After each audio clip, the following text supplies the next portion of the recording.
함께 말씀 보겠습니다. 요한계시록 2장 19절 말씀입니다. 요한계시록 2장 19절 말씀. 우리 함께 읽겠습니다. 내가 너의 사업과 사랑과 믿음과 섬김과 인내를 아노니 너의 나중 행위가 처음 것보다 많도다. 아멘. 예수님께서 도아디라 교회에 대해 말씀하시면서 그들이 잘하고 있었던 부분에 대해서 쭉 이제 말씀하신 부분이죠. 너의 사업과 사랑과 믿음과 섬김과 인내를 너희가 그들이 그런 영역에서 잘하고 있었고, 아울러서 그들이 그런 영역들에서 계속 성숙해져가는 그런 자리에 있었던 것에 대해서 이제 흠모할 만한 아름다운 모습이고, 더욱이 24절에 그들이 자칭 선지자라고 하는 여자 이세벨을 허용하여서 그릇된 신앙의 자리에 또는 도덕적으로 그릇된 선택을 만들었던 그런 부분들 제외하고는 19절의 이 부분에서 더할 것이 없다. 쉽게 말해서 그리스도의 교회가 성도가 신앙을 고백한다라고 할 때 중요한 또 바람직한 반드시 나타나야 될 증거들이 이런 식으로 잘 고백된 것에 대해서 우리가 우리 신앙을 살펴볼 때 이렇게 좋은 기준을 제시하고 있는 그런 말씀이고요. 그래서 우리가 쭉 계속 살펴보고 있었죠. 첫 번째, 사업이라고 한국 성경에 번역된 부분에서요, 신앙이 삶의 자세로 고백되어야 되는 것을 우리 함께 살펴봤었습니다. 로마서 12장 1절 2절 말씀 다시 보면요, 그러므로 형제들아 내가 하나님의 모든 자비하심으로 너희를 권하노니 너희 몸을 하나님이 기뻐하시는 거룩한 산 제물로 드리라. 이는 너희가 드릴 영적 예배니라. 그리스도 안에서, 복음 안에서 하나님 백성된 성도가, 모든 신약 백성들이 이제 예배하려고 하는데, 그 믿음의 신앙의 대상인 그 주를 예배하려고 하는데 무엇이 합당한 예배냐, 무엇이 받으실 만한 영적인 예배냐, 몸을, 삶을 하나님께서 기뻐하시는 거룩한 산 제물로 드리는 것이, 삶으로 예배하는 것이 그게 하나님께서 받으실 만한 예배인 것에 대해서 계속 살펴봤지만, 그렇다고 해서 공동체로 모인 예배를 깎아내리고 가치가 없는 것으로 그렇게 봐서도 안 되겠지만, 반대로 어떤 종교적 행위를 하고 있기 때문에 나는 바로 예배하고 있다는 그런 착각도 성경적으로 그렇게 옳지 않은 것에 대해서, 삶의 예배가 드려지고 우리가 종교적으로 예배하고 모이고 기도하고 하는 여러 가지 활동들은 그 연장선에 존재하는 거야 되는 거에 대해서 다시 한번 더 보일 수 있고요. 그러면서 그런 삶으로 드린 예배의 대표적인 모습에 대해서 2절에 너희는 이 세대를 본받지 말고 오직 마음을 새롭게 함으로 변화를 받아 하나님의 선하시고 기뻐하시고 온전하신 뜻이 무엇인지 분별하도록 하라. 이 세대를, 겉으로 드러나는 삶에서 이 세대를 본받지 않도록 하는, 이 세대가 추구하는 방향과 삶의 방식들, 물론 이 땅에 살아가고 있기 때문에 동일한 음식을 먹고 동일한 언어를 사용하고 비슷한 시대의 삶에 비슷한 옷을 입고 다니는 그런 부분은 분명히 존재하죠. 하지만 여기서 본받지 말라라는 것은 그들 가운데 거기에 행복을 두고 거기에 만족을 두고 거기에 성공의 철학에 동해서 살아가는 그것을 본받지 말고, 겉으로 그런 구별된 것이 있다면 속으로는 마음을 새롭게 함으로 변화를 받아 하나님의 선하시고 기뻐하시고 온전하신 뜻이 무엇인지 분별을 하도록 하라. 무엇이 하나님께서 선하다고 하신 거예요, 무엇이 하나님께서 기뻐하신 것인지, 무엇이 그 앞에 온전하신 흠없는 것인지에 대해서 분별해서 실제 그것을 쫓아 살아가는 그런 삶을 살아가는 것이, 그것이 내가 예수님을 알고 그리고 그 구원의 하나님을 안다라는 고백이 들어져야 된 현장이라는 거죠. 신앙은요, 기독교인의 신앙은 철저하게 삶에서 고백되어야 된다는 것이 도아디라 교회가 첫 번째 자라했던 부분에서 예수님께서 칭찬하시던 부분이고, 두 번째 이제 사랑이죠. 이웃 사랑에 대해서요. 로마서 13장 8절에서 10절 말씀, 피차 사랑의 빛 외에는 아무에게든지 아무 빛도 지지 말라. 남을 사랑하는 자는 율법을 다 이루었느니라. 하나님의 말씀을 다 이루는 기본적인 모습이 뭐냐? 사랑하는 거다. 사랑하는 것이 하나님의 말씀을 다 이루는 구체적으로 그 사랑은 것은 그래서 무엇을 포함하고 있는가? 9절이죠. 간음하지 말라, 살인하지 말라, 도둑질하지 말라, 탐내지 말라 한 것, 그 외에 다른 계명이 있을지라도 내 이웃을 내 자신과 같이 사랑하라 하신 그 말씀 가운데 다 들었느니라. 10절 사랑은 이웃에게 악을 행하지 아니하나니 그러므로 사랑은 율법의 완성이니라. 하나님 사랑하는 거, 이웃 사랑하는 거 절대 떨어지지 않는데 저는 하나님이 이렇게 사랑했기 때문에 이웃 사랑 조금 덜 해도 그래도 이 정도면 준수합니다라는 그런 거짓된 철학 또는 거짓된 신앙관 성경적이지 않다라는 것 사실 복음서만 쭉 우리가 읽어봐도 금방 찾을 수 있는 모습이고요. 철저하게 하나님 사랑하고 이웃 사랑하는 것이 처음 하나님 백성을 이스라엘 백성 하나님 백성 삼으셨을 때부터 주셨던 신앙의 모습이었고 신약교회도 마찬가지로 두아대학교회가 잘했던 부분으로 칭찬받았던 부분이 이웃 사랑으로 고백한 신앙의 모습. 그래서 두 번째 예수님께서 그 항목에 대해 덕목에 대해서 칭찬하셨고요. 세 번째 우리가 지난주 이제 금요일 주일 오후에 살펴봤던 부분이죠. 주를 향한 믿음이 있었던 것에 대해서 이제 칭찬하시는데요. 갈라디아서 2장 20절 말씀 다시 보면요. 내가 그리스도와 함께 십자가에 못 박혔나니 그런즉 이제는 내가 사는 것이 아니요 오직 내 안에 그리스도께서 사시는 것이라. 이제 내가 육체 가운데 사는 것은 나를 사랑하사 나를 위하여 자기 자신을 버리신 하나님의 아들을 믿는 믿음 안에서 사는 것이라. 크게 세 가지 생각해 볼 수 있죠. 그리스도와 함께 십자가에 못 박혔다라는 것이 굉장히 중요한 신앙 고백의 한 모습인데요. 그 전제는 내가 십자가 못 박혔다 이야기가 그 전제가 존재하죠. 그것은 내가 죽어야 할 죄인이다라는 것을 아는 것이 그게 기독교 신앙의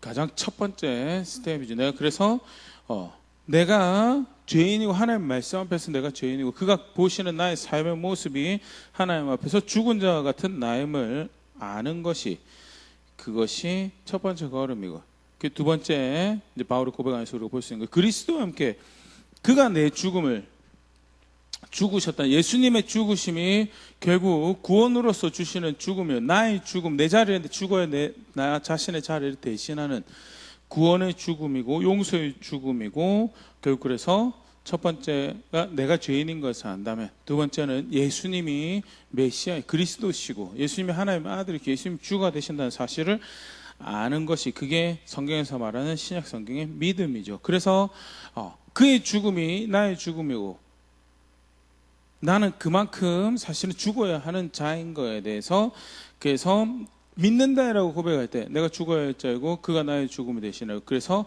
그와 함께 연합해서 내가 이미 죽었습니다라는 고백이 사실 그 기독교 신앙의 굉장히 중요한 한 축이죠. 바울의 고백에서도 우리가 볼 수 있는 거죠. 내가 그리스도께 십자가 못 박혔다. 그래서 이제 사는 건 내가 사는 게 아니다. 죄인이고 그리스도가 주가 되시고 그래서 마지막 신약 성경의 중요한 성도의 믿음은 무엇을 포함해 내가 죄인이고 예수가 주가 되시고 세 번째는 그래서 이제 내가 사는 것이 아닙니다. 어떻게 내가 사는 것이 아니냐라고 고백할 수 있느냐. 예수님 말씀에 순종, 예수님 목적에 순종, 자신을 드리고 예수님 뜻에 자기 자신을 드리고 예수님 말씀에 자기 자신을 드려서 그래서 바울이 고백하는 것처럼 내가 사는 게 아니라 내 안에 그리스도가 사시는 것입니다 라는 그리고 나는 이제 그를 믿는 믿음으로 사는 것입니다 라는 고백이 신약 성경에서 이야기하는 믿음이죠. 그러한 믿음의 고백에서 성경적으로 바른 고백을 또 바른 믿음을 가지고 있었던 것이 두아디아 교회가 잘하고 있었던 부분이고 우리가 쭉 같이 살펴보면서 삶으로 신앙 고백하고 있는지 이웃 사랑으로 내가 하나님 백성인 것이 고백되어지고 있는지 정말 나는 죽을 죄인이었던 것을 알고 그리고 예수님이 그 죽을 죄인의 유일한 구원이었던 것을 알고 그 예수님을 이제 믿는다는 것은 내가 사는 것이 더 이상 죄인이었던 나의 발상을 나의 아이디어를 나의 목적을 나의 방식을 고수하며 살아가는 것이 아니고 난 죽을 죄인이었지만 그의 용서하신 바 이제 나는 그와 함께 죽은 것이고 그가 내 안에 사는 것으로 그의 목적이 내가 바뀌어진 목적이 존재하고 바뀌어진 삶의 방식이 존재하고 실제로 그렇게 말씀이 하나하나 드려지는 것이 그것이 우리가 고백해야 되는 신약 성도의 믿음의 고백이 실제로 그런 것이 있는지 계속 쭉 살펴보고 있죠. 오늘 우리가 살펴볼 부분은 이제 섬김이라고 번역된 부분입니다. 교회 안에 이제 섬김을 의미하는 것으로 이렇게 보는데요. 이제 그 대표적인 서기가 이제 미국 성서공회에서 나온 핸드북에 앞에 나온 사랑과 뒤에 나온 섬김이 이제 무엇이 다르게 이렇게 구별을 쓰는 거, 사실은 이제 다 사랑이 베이스가 되긴 하는데요. 첫 번째 나왔던 사랑은 이웃 사랑이면, 두 번째 섬김은 교회 안에서의 형제 자매를 fellow 크리스천을 섬김, 물론 다른 섬김도 있을 수 있지만 특별히 이제 여기서 구분된 덕목으로 이야기할 때는 형제 자매에 대한, 주 안에서 형제 자매에 대한 사랑을 의미하는 것이, 그런 섬김을 의미하는 것이 아닌가, 그렇게 서기라고 그런 측면에서 살펴보려고 합니다.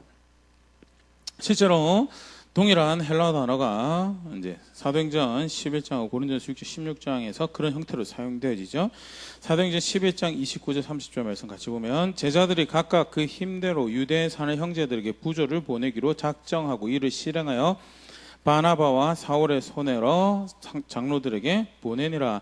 안디옥 교회에 있는 성도들이 예루살렘에 큰 기근이 닥쳤다는 이야기를 듣고, 여기서 이제 29의 제자들은 안디옥 교회 성도들을 말한 거죠. 그들이 결정을 합니다. 이게 원문 표현이 그렇습니다.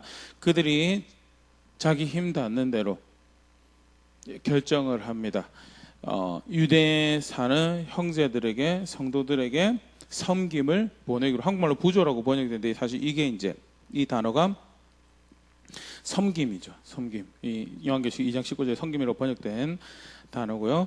그들이 그들 자신을 섬기는 자리에 섬김 안으로 두기로 결정했다라는 것이 사도행전 11장 29절 표현이고요. 그렇게 해서 교회를, 예루살렘에 있는 교회 형제자매들을 섬긴 내용이 사도행전 11장 기록이 됐고요. 고린도전서 16장 15절에는 형제들아, 스데바나의 집은 곧 아가야의 첫 열매였고 성도 섬기기를 작정한 줄을 너희가 아는지라. 내가 너희를 권하노니 이러면서, 여기 성도 섬기기가 이제 똑같은 단어로 표현되어 있는 섬김이라는 것이에요. 그래서 신학교에서 성도가 신앙하고부터 굉장히 중요한 또 한 기준, 또 반드시 우리가 하나님 백성인 것이 고백되어야 될 영역 하나가 뭐냐, 그것은 형제사랑. 특별히 여기서 형제사랑이 육신의 형제사랑보다는 그리스도의 몸된 공동체 안에서 취향과 성향이 다르고 사람 배경이 달라서 머리를 그리스도를 신앙의 대상으로 알고 있다는 것 제외하고는 접점이 아무리 없어도 사실은 함께 신앙 고백하고 있다는 자체가 우리가 이미 지체가 되었고, 그리고 하나님 가족으로서 형제자매가 되었다라는 사실을 전제로 하고, 그렇기 때문에 바른 신앙을 가지고 있다면, 바른 믿음을 가지고 있다면 반드시 이렇게 삶의 흔적으로 드러나야 될 그 신앙의 모습이 뭐냐, 그것이 섬김이고 서로 섬기는 모습이고, 여기서 서로 섬긴다는 것은 교회 안에죠. 이웃은 사실 서로 섬기는 대상이 아니고 철저하게 리턴이 없더라도, 돌아오는 것이 없더라도 사랑해야 될 대상이라면, 교회 안에서는 서로 섬기라는 표현으로 형제사랑에 대해서 가르치고 있는데요. 쭉 한번 같이 살펴보도록 하겠습니다. 첫 번째, 주를 향한 사랑과 형제사랑은 철저하게 분리되지 않음에 대해서요. 요한일서 3장 1장 3절 말씀 같이 보면, 우리가 보고 들은 바를 너에게 전함은 너희로 우리와 사귐 있게 하려 함이니 우리의 사귐은 아버지와 그의 아들 예수 그리스도와 더불어 누림이라. 성도 간의 사귐이 있는데 그것은 아버지와 아들, 그러니까 주를 향한 사랑과 신앙이다라고 고백할 때, 교회에서 신앙이다라고 고백할 때 하나님을 향한, 아버지를 향한, 그리고 그 아들 예수를 향한 교제가 있는 것과 더불어서 또 분명히 어떤 사귐이 고백되어야 하는가, 형제 간의 사귐, 주를 아는 형제 자매들과의 성도 간의 사귐이 함께 고백되어진, 그게 신약의 신앙인 것에 대해서 이렇게 소개를 하고 있는데요. 형제 사랑은 성도 간에 함께 교제하고 또 그들의 필요를 채우고 그들을 위해서 각 주어진 은사들로 섬기고 그렇게 사랑하는 여러 가지 형태의 사랑하는 모습들은요, 주를 향한 사랑과 이렇게 분리가 되지 않는데, 또 다른 측면에서 그것을 성경에서 어떻게 소개하고 있냐면요, 그것은 예수님을 주로 아는 신앙 고백이다. 요한복음 15장 12절, 내 계명은 곧 내가 너희를 사랑한 것 같이 너희도 사랑하라 하는 이것이니라. 예수님께서 요한복음 15장에 굉장히 강조하시면서 대표적인 예수님께 주신 계명으로 말씀하신 것이 서로 사랑하라. 서로 사랑하라. 주 안에서 형제자매된 제자들이 서로 사랑하는 것을 살아가는 것은 단순히 착한 사람, 좋은 사람, 썩 괜찮은 사람을 드러내는 그 정도 수준이 아니라 예수님의 명령을 순종해간, 다르게 표현하면 예수님을 주로 아는, 선생으로 아는, 그래서 그에게 자신을, 그의 말씀 앞에 자신을 내놓고 순종하는 고백을 만들어가는 고백. 그래서 신앙 고백과 뗄래야 떨어지는, 예수를 믿습니다라고 할 때 하는 고백과 뗄래야 떨어지지 않는 신앙의 중요한 모습이 성도 간의 섬김, 성도 간의 사랑이다, 형제 사랑이다라는. 똑같은 사도 요한의 권면에서 요한 1서 4장 11절 13절 굉장히 이제 강하게 이야기하죠. 사랑하는 자들아, 하나님이 이같이 우리를 사랑하셨은즉 우리도 서로 사랑하는 것이 마땅하도다. 그래서 여기서 우리도 서로 사랑하는 것이 마땅하다는 것은 아까도 얘기했지만 교회 밖에 이웃이 아니라 교회 안에 이 편지를 받아들고 있는 형제 자매들의 사랑을 이야기하는 거고요. 그러면서 12절에 어느 때나 하나님을 본 사람이 없으되 만일 우리가 서로 사랑하면 하나님이 우리 안에 거하시고 그의 사랑이 우리 안에 온전히 이루어지느니라. 우리가 서로 사랑하면, 하나님 본 사람에서 우리가 서로 사랑하면 우리가 하나님의 사람인 것을 우리가 나타내고, 우리가 함께 하심에 대해서, 그리고 그의 사랑이 우리 안에 온전히 이루어지는, 더불어서 이렇게까지 얘기하면 13절, 그의 성령을 우리에게 주심으로 우리가 그 안에 거하고 그가 우리 안에 거하시는 줄을 아느니라 하면서 하나님의 영에서 인도하심 받아서 살아가고 하나님과 함께하는 삶을 고백하는 중요한 신앙의 모습이 뭐냐? 그게 서로 사랑하는 거다라는 게, 서로 사랑하는 거다.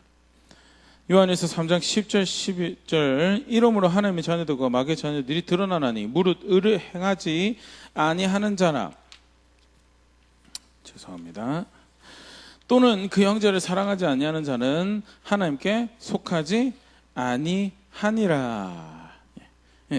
마귀의 자녀들, 하나님 자녀들 구분되는 거 이런 식으로 드러난다면서 두 가지 중요한 얘기를 하는데, 한 가지는 의를 행하냐 의를 행하지 않는, 진리를 따르는 의를 행하는 모습이 있으면 하나님 자녀인 것이, 그것이 없으면 마귀의 자녀인 것이, 울타리 밖에 있고 담 밖에 있고 예수를 주로 알지 않는 삶의 모습이 사실은 굉장히 공감하고 쉽게 생각할 수 있어요. 그런데 또 한 가지 사도 요한이 이야기한 게 형제를 사랑하지 아니하는 자, 형제를 사랑하는 자는, 여기서 형제는 주 안에서 형제 자매를 이야기한 그리스도의 몸된 교회 지체들, 성도들을, 그 그리스도 형제 자매들을 사랑하는 자는 그들이 하나님 자녀고, 반대로 그러지 않은 그런 섬김이 없고 그런 사랑이 없으면 그러면 하나님께 속하지 않은 사람이다.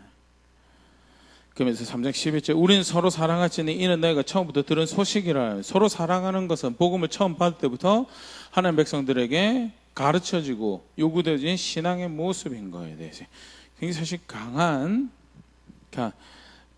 예수 믿는 거 그냥 예수 믿는 거 아닙니까? 마음으로 믿어서 입으로 시인하고 그렇게 예수 믿는 거 아닙니까? 성경이 그렇게 간단하게 이야기하고 있지 않죠. 특별히 오늘 살펴본 부분만 하더라도 정말 예수를 믿고 있으면 실제로 예수님을 주로 아는 순종하는 것이 있었는데, 순종하는 대표적인 순종해야 될 대표적인 계명이 뭐냐? 형제 사랑하는 거예요. 그렇기 때문에 형제를 사랑하면 하나님의 자녀고, 형제를 사랑하지 않으면 하나님 자녀가 아니다라고까지 이야기할 만큼 우리 신앙과 뗄래야 뗄 수가 없는 것이 형제 사랑하고 섬기는 모습이고, 도하대학교에도 그런 부분에서 그러한 덕목을 하나님 예수님께서 보시고 그것은 잘하고 있는, 교회로서 굉장히 잘하고 있는 모습이고 하나님 백성으로서 잘하고 있는 모습이다. 또 계속 살펴보면요, 교회 안에 하나님께서 직분을 주셨습니다. 직분을 주실 때, 근데 직분을 무엇을 위해서 주셨는가? 사실 세속적인 관점에서는 직분을 가진다라는 것, 무슨 명찰을, 배지를 단다라는 것은 이제 레벨을 이야기하죠. 레벨을, 정치, 누가 힘을 더 가지고 있느냐를, 사실은 누가 영향력을 더 가지고 있느냐라는 것을 이야기하는데요. 성경의 직분은, 또 교회의 직분은 처음 그것을 존재할 때부터 무엇을 위해서 있었냐? 섬김을 위해서 존재했다는. 쉽게 말해서 교회 안에서 누가 더 성숙하고 누가 더 영향력 가지고 누가 더 힘이 센 사람이냐? 섬기는 사람이. 누가 더 성숙한 사람이냐? 섬기는 사람이. 더 많이 사랑하는 사람이 그가 성숙한 사람이고 그가 큰 사람이다라는 거죠. 사도행전 6장 1절에서 6절에 이제 집사라는 직분이 처음 만들어지는 장면이 소개가 되어지고 있는데요. 제가 보면 그때 제자가 더 많아졌는데 헬라파 유대인들이 자기의 과부들이 매일 구제에 빠짐으로 히브리파 사람들을 원망하니 12사도가 모든 제자들을 불러 이르되 우리가 하나님의 말씀 지켜놓고 접대를 일삼는 것이 마땅하지 아니하니 형제들아 너희 가운데서 성령과 지가 충만하여 칭찬받는 사람 7을 택하라. 우리가 이 일을 그들에게 맡기고. 먼저 보면 교회에 예루살렘 교회에 헬라인들 죄송합니다. 헬라 쉽게 말해서 조금 더 헬라화가 많이 되어 있는 그런 유대인들이 있었던 것 같아요. 동시에 순수 아직 흔히 말하는 이렇게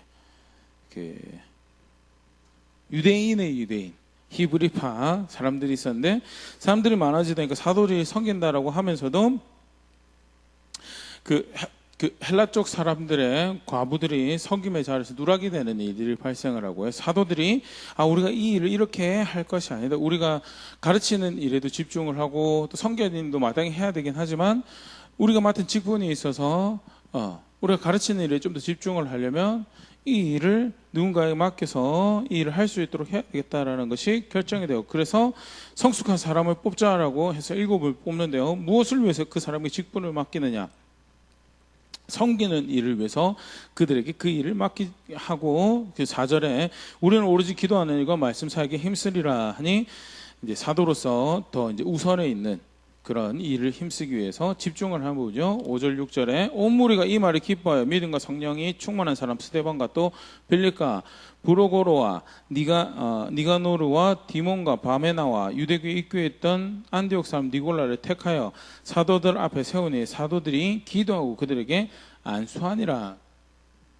이제 7 집사가 세워지게 되죠. 7 집사. 뭐 때문에 직분이 존재하고 세워지게 되나요? 섬김을 위해서 더 사랑하고 형제 더 돌보고 그런 일을 하기 위해서 직분이 만들고 아까 조금 전에 그런 이야기 드렸지만 누가 힘을 가지고 누가 영향력을 가지고 누가 리더로 성숙한 사람을 여겨지는 공동체인가 사회인가 교회라는 데가 섬기는 사람이 더 많이 사랑하는 사람이 성숙하다고 여겨지고 교회 직분은 그것을 위해서 존재하는 것이다. 마가복음 10장 42절 43절 예수께서 불러다가 이르시되 이방인의 집권자들이 그들을 임의로 주관하고 그 고관들이 그들에게 권세를 부는 줄 너희가 알거니와 너희 중에서 그렇지 않을지니 너희 중에 누구든지 크고자 하는 자는 너희를 섬기는 자가 되고 너희 중에 누구든지 으뜸이 되고자 하는 자는 모든 사람의 종이 되어야 하리라. 요한과 야고보를 쉽게 말해서 예수님 오른편 왼편에 큰 자로 여겨달라는 그런 이제 청탁이 어머니로부터 들어오게 되죠. 그러고 나서 이제 그 다음에 이제 누가 큰 자냐라는 누가 과연 이 12제자 중에서 큰 자냐라는 이야기가 이제 분쟁이 어느 정도 분쟁이 발생을 할 때 예수님께서 이야기하죠. 제자들 중에 큰 자는 쉽게 말해서 하나님 없는 사람들은 권위를 가진 사람이 주관하기 위해서 권위를 가지고 권세를 부리기 위해서 권위를 가지고 아까 얘기했던 힘 누가 힘을 더 많이 가지고 있느냐 누가 더 목소리를 크게 낼 수 있느냐 그게 직분이고 그게 큰 자고 그게 성숙한 사람 그게 어른이라고 이야기한다고 그거는 누가 그렇게 하냐고 이방인들이 하나님 없는 사람들이 그러면 하나님 있는 사람들은 43절에 크고자 큰 자는 섬기는 자가 큰 자고 으뜸이 되는 자는 종이 되는 사람이 으뜸이 되는 사람 그게 하나님 나라의 질서고 그게 직분이고 그게 예수님을 닮은 더 성숙한 모습인 것에 대해서 누가복음에는 그 부분이 조금 더 등장을 하는데 22장 24절 27절 말씀 보면요 또 그들 중에서 죄송합니다. 그들 사이에서 그중 누가 크냐 하는 다툼이 난지라 예수께서 이르시되 이방인의 임금들은 그들을 주관하며 그 집권자들은 은인이라 칭함을 받으나 너희는 그렇지 않을지니 너희 중에 큰 자는 젊은 자와 같고 다스리는 자는 섬기는 자와 같을지니라 앉아서 먹는 자가 크냐 섬기는 자가 크냐 앉아서 먹는 자가 아니냐 그러나 나는 섬기는 자로 너희 중에 있노라 하면서 비슷한 배경이죠. 누가 크냐고 자기들끼리 다툼이 납니다. 제자들 사이에서 예수님께서 이야기하죠. 이방인의 임금들은, 주관하고 집권자들은, 칭송받는 사람들은, 세속적인 관점에서 칭송받는 사람들은 힘을 부리고 권세를 가지고 교회 안에 직분 그런 걸로 가지는 거 아니다라고. 누가 큰 자라고 일컬어지고 누가 리더라고 일컬어지는 줄 아느냐. 예수님께서 26절에 이렇게 말씀하십니다. 섬기는 사람이 큰 자다라고. 섬기는 사람. 여기서 젊은 자가 큰 자다라는 말은요, 나이가 젊은 사람이 섬김의 책임이 더 많고 몸을 더 빠릿하게 움직이면서 물건을 나르거나 음식을 나르거나 그런 보통 일을 이제 하니까 실제 나이가 어린 사람이 크다라기보다는 그런 섬김의 자리에 있는 것이, 그래서 더 많이 사랑하는 사람이, 그 사람이 그리스도를 통해서, 그 복음을 통해서 펼쳐지는 하나님 나라에서 더 성숙하다고, 큰 자라고, 다스리는 자라고 여겨지는 사람들. 그러면서 27절에 다시 한 번 더 말씀. 앉아서 먹는 자가 크냐 섬기는 자가 크냐. 세속적인 질서에는 누가 큰 자죠? 앉아서 먹는 사람이 크죠. 네. 대접하는 사람이 상대방을 높이기 위해서 하는 방법이 상대방을 앉아있고 자기가 서빙하는 그런 모습인데요. 당연히 그래서 앉아서 먹는 자가 아니냐라는 것은요, 하나님 나라의 질서도 그렇다라기보다는 일반적으로 볼 때 그런 것이 아니냐. 그런데 나는 섬긴 자로 너희 중에 있노라 하면, 가장 너희 중에 높다라고 하는 선생이 내가, 너희 중에 주라고 불려지는 내가, 어떤 사람은 너희 중에 있는 줄 알아? 내가 섬긴 사람으로 너희 중에 있다. 그래서 그리스도인의 성숙함은 더 많이 사랑하는 사람이 신앙적으로 성숙한 것이고, 더 많이 섬기는 사람이 성숙한, 주를 닮은 성숙한 자리에 있는 신앙의 모습이 그리스도의 모습이다라는 것은, 하나님께서 하나님 백성의 교회를 목양하시고 경영하시면서 직분도 섬김의 자리에 있는, 섬기기 위해서 직분을 만드시고요, 섬김의 자리에 섬기기 위해서 리더를 세우시고요. 누가 더 성숙하냐, 누가 더 리더로서 성숙하고 본이 되고 그렇게 앞에서 이끌어 주시는 사람 될 수 있느냐. 주를 닮은 섬기는 자리에 있는 사람이 그게 본이 되는 사람이고 성숙한 사람, 리더가 되는 사람인 것에 대해서, 그게 교회 안에 질서고 하나님 나라의, 이 땅에서 펼쳐가신 하나님 나라의 질서죠. 그래서 우리 신앙에 대한 중요한 이해를 사실 보여주는 부분이고요. 주를 함께 믿는다고 고백하는데 그 안에서 무엇을 중요하게 여기는가에 대해서 책임 맡은 직분을 준데 무엇을 주냐? 섬김을 위해서. 누가 성숙한데 섬기는 사람이, 더 사랑하는 사람이, 그게 우리 신앙의 중요한 모습. 그렇기 때문에 주를 아는 고백이 있다라고 할 때 반드시 나타나야 될 신앙의 모습이 섬김이고 형제 사랑의 모습이다라는, 영적인 은사도 이를 위해서 주신다라는 말씀이요. 에베소 4장 11절 12절에 이렇게 가르치시는데요. 그가 어떤 사람은 사도로, 어떤 사람은 선지자로, 어떤 사람은 복음 전환자로, 어떤 사람은 목사와 교사로 삼으셨으니 이는 성도로 온전하게 하며 봉사의 일을 하게 하며 그리스도의 몸을 세우려 하심이라. 하나님께서 어떤 사람은 은혜로 사도로 삼으시고, 어떤 사람은 선지자로, 어떤 사람은 복음 전환자로, 어떤 사람은 목사와 교사로, 그 외에도 하나님께서 다양한 은사를 주시고, 근데 그 은사는 뭘 위해서 주시냐? 성도로 온전하게 봉사의 일을 하게 하며 그리스도의 몸을 세우려 하심이라. 교회를 경영하실 때도 마찬가지지만 한 명 한 명을 하나님 나라로 인도하실 때 하나님께서 어떻게 하시느냐? 어떤 사람에게는 눈이 되는, 그게 고린도전서의 12장에서 14장에 바울이 은사에 대한 바른 관점을 가르치는 방식이죠. 우리 다 그리스도를 머리로 하는 지체인데 하나님께서 어떤 사람은 눈으로, 어떤 사람은 다리로, 어떤 사람은 손으로, 어떤 사람은 발로, 어떤 사람은 또 다른 그 인체 기관처럼 그렇게 해서 서로가 지체가 되게 해서 나는 이런 걸 할 줄 아는데, 나는 이런 걸 할 줄 아는데, 내가 더 높은 사람이 아니냐, 내가 더 으뜸된 사람이 아니냐. 아니, 실제로 자기 자신을 위해서 사용할 은사 같으면 하나님께서 필요하시다면 다 모두 다 똑같은 은사에 다 주시겠죠. 하지만 그게 아니라 서로의 섬김을 통해서 더 큰 효과를 가지고 오고, 그렇게 해서 머리를 더 그리스도로 고백하게 되면 그 가운데 주를 아는 고백들을 해갈 수 있는 방식으로 하나님께서 경영을 그렇게 인도하시기 때문에 하나님께서 각각 다른 영적인 은사들을 주시고 그것들로 사랑하고 섬기고 그렇게 주를 아는 고백들로 해가고 하신, 그게 기독교 신앙의 모습이고요. 그렇게 하나님께서 은사도 주시더라는. 다시까지 보면요, 주를 향한 사랑과 형제 사랑, 형제 섬기는 거 절대 분리되지 않는다는. 그리고 대표적인 모습으로 우리가 살펴봤던 것이 직분이 어떻게 존재하는지, 또 그리스도의 성숙함을 어떻게 규정하시는지 모습에 대해서 섬기는 것이, 사랑하고 섬기는 것이 그게 그리스도의 신앙의 성숙함이고,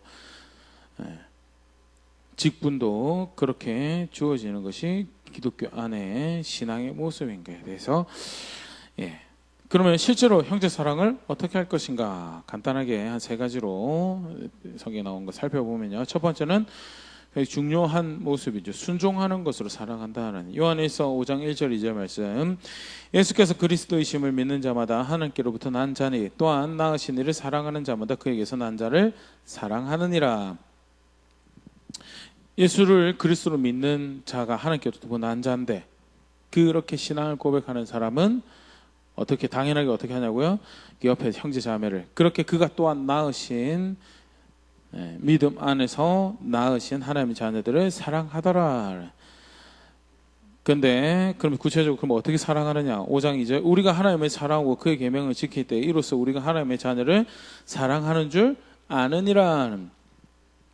하나님 사랑하고 하나님 계명 지키는 것으로 형제 사랑한다라는 거예요. 사실 이 부분이 이웃 사랑이랑 조금 달라질 수 있는 부분이죠. 이웃 사랑할 때도 하나님 말씀, 하나님 계명대로 사랑합니다. 그런데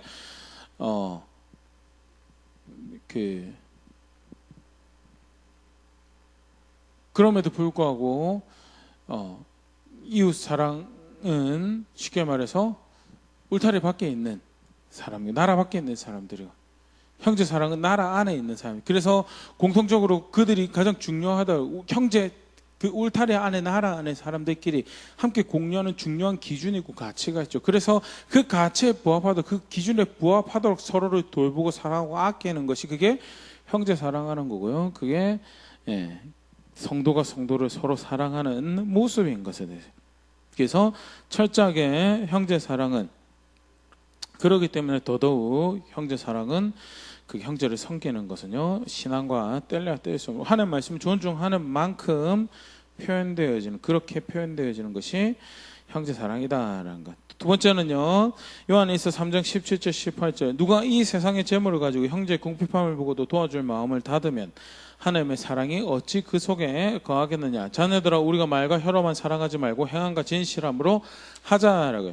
기독교 신앙이 삶에서 고백되어져야 되는 것처럼 형제를 사랑하는 그 하나님의 난 자들, 주 안에서 형제 자매된 그가 낳으신 자들을 사랑한다는 것도, 우리 신앙이 삶에서 고백되어진 것, 그들을 사랑하는 것도 실제로 삶에서 고백되어진, 그것은 우리 시간이 들여져야 되는 거고, 우리 자원이 들여져야 되는 거고, 우리 재능이 들여져서 그렇게 행함과 진실함으로 사랑해야 되는, 그게 성경에서 가르치고 있는 형제 사랑과 형제를 섬기는 모습이에요. 그래서 우리가 우리 재능을 들고 우리 시간을 들여서 실제로 여러 가지 형태로,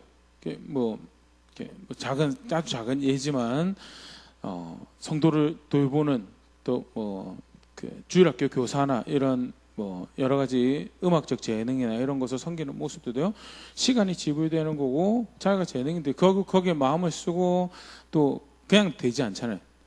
필요한 것들 연구 개발하고 또 연습도 하고 그런 것들도 있는가 하면요, 재작년에 또 교회 안에 여러 가지 필요한 이제 수선 영선 같은 걸 하는 작업에서도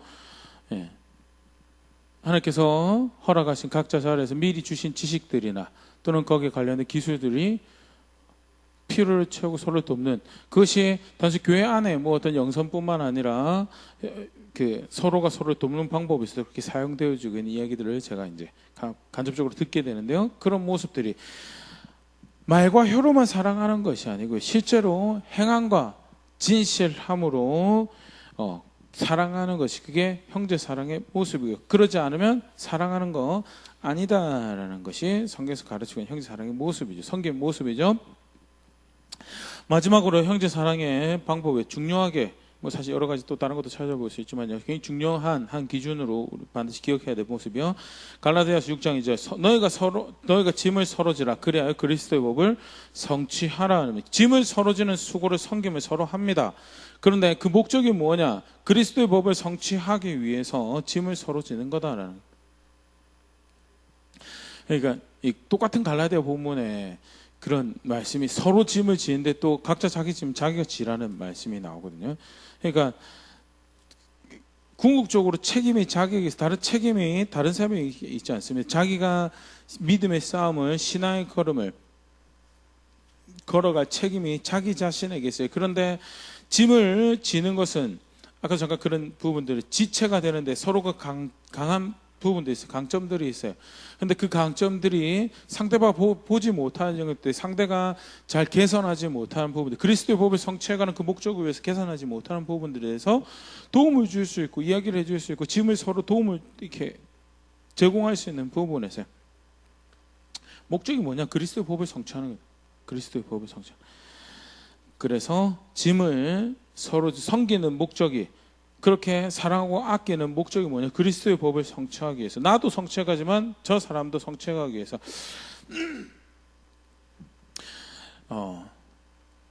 속칭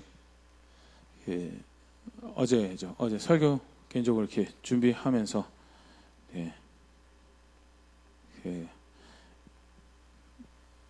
5월이 이렇게 이제 가정의 달이라고 이렇게 하잖아요. 이렇게 어떤 목사님이 그런 이야기를 하시더라고요. 가정에 대해서, 아버지 되는 거에 대해서,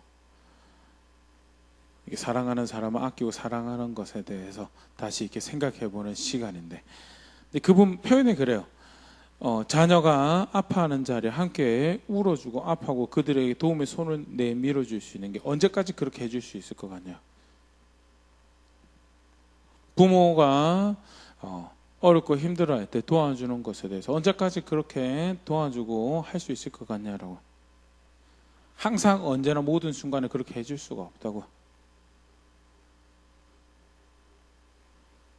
그러면 무엇이 우리 사랑하는 가족을, 사랑하는 사람들을 최선을 다해서 가장 아껴주고 사랑할 수 있는 방법이, 그분이 하는 그리스도인의 가정에 다른 이런 의미에서 좀 더 생각해보자라는 그런 의미에서 이 취지에서 이야기했는데, 결국 사실은 그들이 가장 힘들어할 때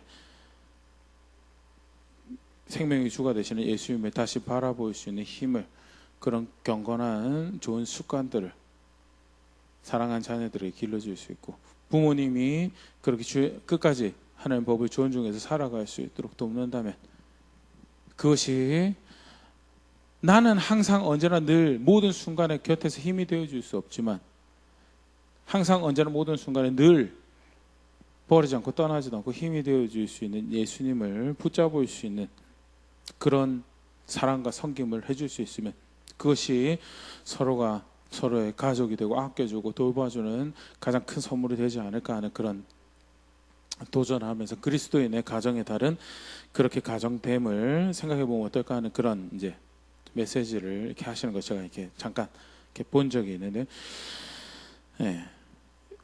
그리스도 안에 형제자매가 서로 사랑하고 섬기는 것도 사실 마찬가지죠. 아껴주고 사랑하고 좋습니다. 그런데 아껴주고 사랑하고 도와주고 서로 형제가 자매인 것, 형제인 것, 자매인 것을 확인하고 서로 기뻐하고 하는 것. 근데 항상 언제나 늘 그렇게 할 수 없거든요. 그러면 우리의 섬김이 가장 효율적이고 효과적이고, 그리고 정말 그를 아끼고 사랑하는 방법은 결국 그가 그리스도의 법을 성취해서, 그래서 늘 항상 하나님과 함께 거하고 그 힘이 되신 하나님을 향해서 나아갈 수 있도록 힘이 될 수, 거기에 조금이라도 도움이 될 수 있으면 정말 그것이 진정 서로를 아끼고 사랑하는 모습이 아닐까 하는 설교 관련해서 개인적으로 그렇게 생각해 보야 되는데요.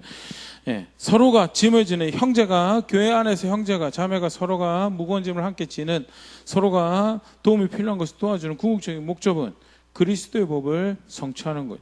반대로 방종하게 만들어서, 우리가 사실은 이제 자녀를 양육할 때 그런 것들을 경험을 많이 하죠. 난 나름대로 아끼고 사랑한다고 했는데 굉장히 필요 이상으로 과보호해서 부모에게 필요 이상으로 의존적인 독립할 수 없는 자녀를 만들게 된다든지, 또는 너무나 이기적으로 만들어서 자기 자신밖에 생각 못하는, 철저하게 그 아이 중심으로 한다라고 했는데 그릇된 고집들은 꺾어주고 잘못된 삶의 자세들은 수정해주고 보완해주고,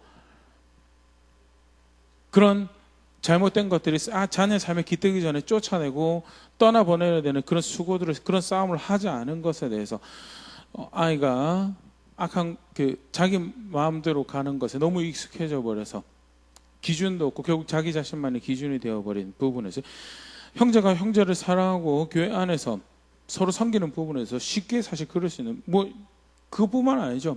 하나님 사랑도 우리가 방종으로 그렇게 만들어 버릴 수 있는데, 사람이 사람을 아낀다라고 해도 불완전한 사람이 늘 옳지 않고, 그래서 무엇이 바른 길인지 늘 고민해야 되는 우리가 서로를 아끼고 사랑한다고 해도 우리 사랑하는 것이 그 사람을 위해서 했습니다. 좋죠. 그런데 그 사람이 무엇을 하기 위해서 그 섬김을 하느냐? 성경 분명히 합니다. 그리스도의 법을 성취할 수 있도록 하기 위해서 그리스도의 법. 그게 실제로 하나님 앞에서 신앙으로 고백되어지는, 주 앞에서 옳다 여김받는 형제가 형제를 서로 아끼는 것이고, 성도가 서로를 섬기는 모습이고, 이웃사랑이 형제 사랑이 중요한 기준이 되는 말씀으로 성경에서 가르치고 있는 모습인 것에 대해서 같이 잘 함께 형제 사랑의 또 형제 섬김의 모습에서 잘 기억할 수 있으면 좋을 것 같고요. 이토록 하나님을 안다라고 하는 고백과 형제 사랑은 뗄래야 뗄 수가 없는, 사실 가장 대표적인, 우리 오늘 보면서 많이 인용했지만 요한 1서에서 굉장히 강조를 많이 하고 있는 신앙의 세 가지 모습이죠. 하나는 거룩한 삶을, 하나는 섬김의 삶, 서로 사랑하는 삶, 세 번째는 순종하는 삶에 대해서 기본적인 신앙의 모습에 대해서 가르치고 있는 세 가지 모습인데요. 두아디라 교회 같은 경우에 오늘도 함께 살펴본 삶의 자세에서 이웃 사랑에서 주를 향한 믿음의 신앙 고백된, 더불어서 중요하게 신앙 고백된 영역이 뭐냐? 섬기는 자리에 있습니다. 그래서 어떻게 해서든 섬길 수 있도록, 섬김을 위한 진작 고민을 해갈 수 있는 그런 자가 될 수 있으면, 그렇게 함께 맺어져가는 우리 될 수 있으면 좋을 것 같습니다.